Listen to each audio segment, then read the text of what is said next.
I accidentally overheard my neighbor's conversation and found out that they were spies. The walls in my apartment were paper thin, and their voices seeped through like whispers in the dark. At first, I thought they were joking, mentioning coded messages, dead drops, and surveillance routes. But the more I listened, the clearer it became. They weren't actors rehearsing lines. They were discussing real missions, names of people, and places that sounded eerily like intelligence briefings. Curiosity got the best of me. I started paying closer attention, taking notes in a small notebook. Every night, I pressed my ear against the wall, hoping to catch something significant. One evening, they mentioned a briefcase hidden in their apartment, something too sensitive to leave unattended. My heart pounded. If I could just get a glimpse of it, maybe I'd have proof. But breaking in was out of the question until I realized they had left their door slightly open. I hesitated before stepping inside. Their living room looked normal, but then I noticed a locked drawer in a desk. Before I could think, I heard footsteps approaching. I barely managed to slip behind the couch as they entered. "We have a problem," one of them said. "Someone's been listening." My stomach turned. Had they noticed me? I held my breath as they checked the locks and windows. After a tense moment, they left again. But now I knew I was in danger. I returned to my apartment, heart racing. I needed to report this. But to whom? If they really worked for the government, exposing them might get me into more trouble than I could handle. The next day, I saw one of them watching me through their peephole. I pretended not to notice, but paranoia crept in. My phone buzzed a message from an unknown number. "Stop what you're doing." I felt cold. I hadn't told anyone. How did they know? Determined to uncover the truth, I followed them one night. They met with a man in a dark coat at a CAF. I filmed the exchange from afar. But suddenly, the man turned and locked eyes with me. My blood froze. I rushed home, but when I arrived, my door was ajar. Someone had been inside. My notebook was gone. The only evidence I had was erased. Panic set in. What had I gotten myself into? I tried to convince myself it was just a warning, but then my phone rang. A distorted voice whispered, "You need to leave now." I grabbed my things, but as I stepped into the hallway, my neighbors were waiting. "You should have left it alone," one of them said calmly. "But now you're involved." My pulse pounded in my ears. Involved in what? I demanded. They exchanged a glance. Then one of them handed me a file. My name was on it. Pages of surveillance notes, timestamps of my movements. They hadn't just found me out. I had been part of their operation all along. I flipped through the pages, my mind struggling to make sense of it. "This isn't possible," I muttered. "I've never." But then I saw a photo. It was me, shaking hands with a man I didn't recognize. My memories blurred. Had I forgotten something? Or had something been erased? My neighbors watched, waiting. "The question is," one of them said, "do you want to remember?" I looked up, realization sinking in. My life wasn't what I thought. I wasn't just an outsider stumbling onto a secret. I was the secret. I worked for a company that turned out to be a front for the mafia. At first, everything seemed normal: sleek offices, high salaries, and a structured hierarchy. I was hired as a financial analyst, tasked with monitoring transactions and optimizing budgets. But soon, I noticed discrepancies. Large sums moving between accounts with no clear purpose. Invoices that didn't match any real services. When I asked my manager about them, he just smiled and told me not to overthink things. The deeper I looked, the stranger it got. Some employees disappeared overnight. No resignations, no goodbyes. Entire departments were locked, their functions unclear. One evening, while staying late, I overheard a heated argument in a conference room. A man was begging, his voice shaking. "I just need more time," he pleaded. "I'll get the money." There was a long silence, then a calm reply. "You had your chance." The next morning, his desk was empty, his name erased from the system. I decided to dig deeper. I traced one of the suspicious transactions to a shell company with no real business. The more I uncovered, the clearer it became: money laundering, extortion, bribery. I realized I was working for something far more dangerous than a corporation. But I couldn't just quit. Those who left without permission were never heard from again. When I mentioned resigning to a colleague, he gave me a strange look and muttered, "You don't quit. You're either useful or gone." Panic set in. I needed a plan. I copied financial records onto a USB drive and scheduled a secret meeting with an old friend in law enforcement. But someone had been watching me. That night, I found my apartment ransacked, my laptop smashed. A note lay on my desk. "Curiosity kills." My phone buzzed. An unknown number. A voice whispered, "One chance." Stay quiet. And you walk away. My hands trembled. I had no idea who to trust. I tried acting normal, but the tension was suffocating. My manager called me into his office, smiling like always. "We know you're smart," he said, pouring himself a drink. "That's why we hired you." He leaned in. "But smart people also know when to stop asking questions." My mouth went dry. "I understand." I lied. He studied me for a moment, then chuckled. "Good. Let's keep it that way." As I left, I realized I wasn't an employee. I was a prisoner. I had no choice but to run. I packed a bag, deleted my social media, and bought a one-way ticket out of the city. But before I could leave, two men in suits cornered me outside my building. "Going somewhere?" one asked, his voice casual but firm. My heart pounded. "Just a short trip," I said. They exchanged a glance. Then one of them handed me a phone. "Boss wants a word." My fingers shook as I pressed it to my ear. A familiar voice spoke. "You really thought you could leave?" It was my manager. "You're part of this now. There's no escape." I swallowed hard. "What do you want?" He sighed. "Loyalty." There was a long pause. "Or an accident." My options vanished in an instant. I could run and be hunted, or stay and become one of them. My mind raced. I had to choose. But deep down, I knew I had already lost. My girlfriend disappeared after I found her diary. It wasn't intentional. I was cleaning our apartment when I noticed a small, leather-bound book wedged between the couch cushions. At first, I hesitated. She had never mentioned keeping a diary. Curiosity got the better of me. As I flipped through the pages, my stomach twisted. The entries weren't about daily life or random thoughts. They detailed secret meetings with someone she called SN. The last entry ended with a chilling line. "Tomorrow changes everything." I confronted her that night, holding up the diary. "Who is S?" I asked, my voice unsteady. She froze, eyes darting to the book like it was a loaded weapon. "Where did you find that?" she whispered. When I pressed for answers, her expression darkened. "You shouldn't have read it," she muttered. Then, without another word, she grabbed her bag and rushed out. I tried calling her, but her phone went straight to voicemail. Hours passed, then a full day. She never came back. Panic set in. I checked with her friends. Her workplace, no one had seen or heard from her. It was as if she had vanished into thin air. The police treated it like a voluntary disappearance. Adults leave all the time, an officer shrugged. But I knew something was wrong. Digging deeper, I searched through her things and found an old phone hidden in a shoebox. It had one message on it, from an unknown number. "You're in too deep. Time to disappear." I tracked the number online, but it led nowhere. Desperate, I followed the clues in her diary, visiting the places she had written about. A coffee shop, an abandoned warehouse, a bridge overlooking the river. At each location, I felt like I was being watched. My paranoia grew when I noticed a man in a dark hoodie appearing at every stop. I decided to confront him, but when I turned a corner, he was gone. Instead, I found a slip of paper tucked into my car door. "Stop looking." I refused. Breaking into her laptop, I uncovered encrypted files. After hours of frustration, I finally cracked one. What I saw chilled me. It contained names, photos, and coded addresses. Some people were marked as secured, others as pending. My girlfriend's name was listed under a different category. Eliminated. My breath caught. She wasn't just running. She was being hunted. And now, by searching for her, I had put myself in danger too. The next night, my apartment was broken into. Nothing was stolen except her diary and the old phone. Whoever took them wanted to erase all traces of her existence. I barely had time to react before another message arrived. Final warning. Leave it alone. But I couldn't. I needed to know the truth. Was she still alive? Or had I already lost her? Before I could decide my next move, my doorbell rang. On my doorstep lay a single envelope. Inside was a photo of my girlfriend.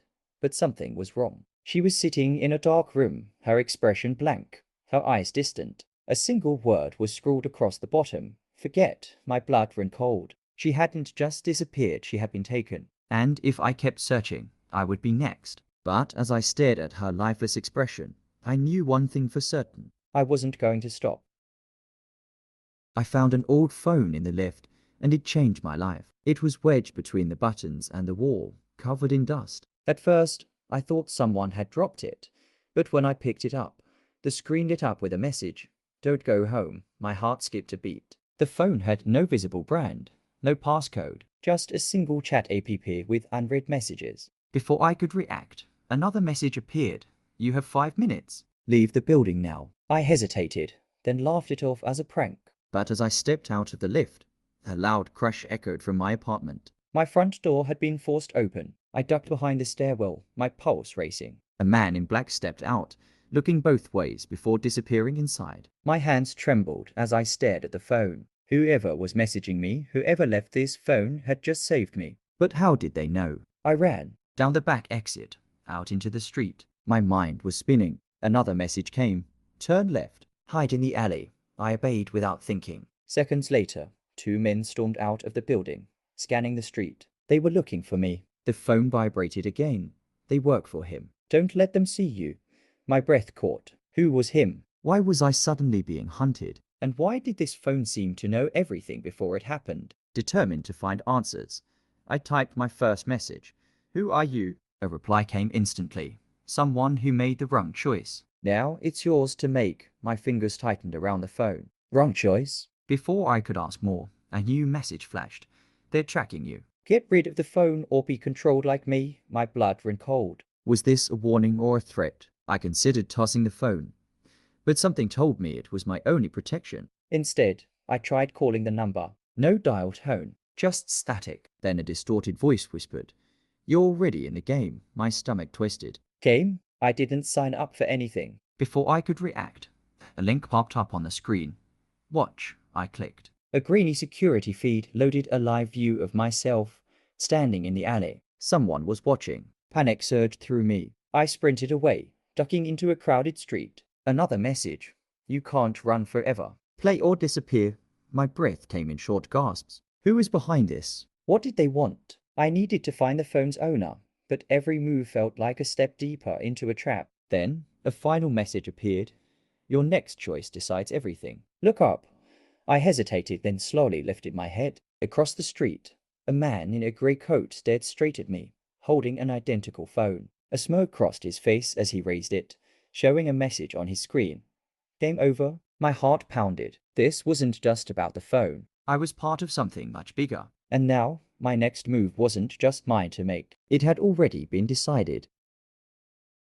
My mother married a millionaire, but he has a dark past. At first, everything seemed like a dream: luxury vacations, designer clothes, a house so big I got lost in it. Richard, my new stepfather, was charming and generous, but something about him felt rehearsed, like he was playing a role. He never talked about his past, and when I asked, my mother would quickly change the subject. Then the strange things started happening, and I realized we weren't living in a fairy tale. It began with phone calls late at night. Richard would answer in hushed tones, pacing the house. Once, I heard him say, "I told you I'm out."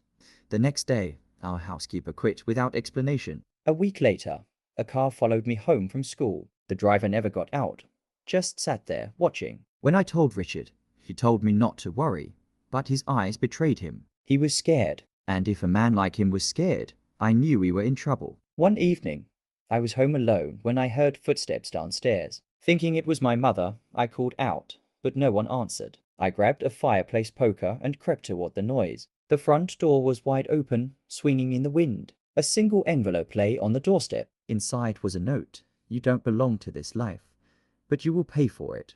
I locked the doors and waited for Richard to come home. When he saw the note, his face turned pale. Determined to find out what was going on, I searched his office while he was out. Behind a row of books, I found a locked drawer. Using a paperclip, I forced it open and discovered old ID cards, each with different names and photos of Richard at various ages. My stomach dropped. He wasn't just hiding a dark past, he had erased it. Beneath the IDs was a list of names, some crossed out. At the bottom was a newspaper clipping about a man found dead under suspicious circumstances. The victim's name was also on the list. That night, I confronted him. "Who are you?" I demanded, holding up the documents. He didn't deny it. Instead, he sighed and poured himself a drink. "A long time ago, I did things I regret," he admitted. "But I got out." His voice was calm, but his hands trembled. "They don't believe that," I said, throwing the note at him. He barely glanced at it. "They never do." That was when I realized whoever they were,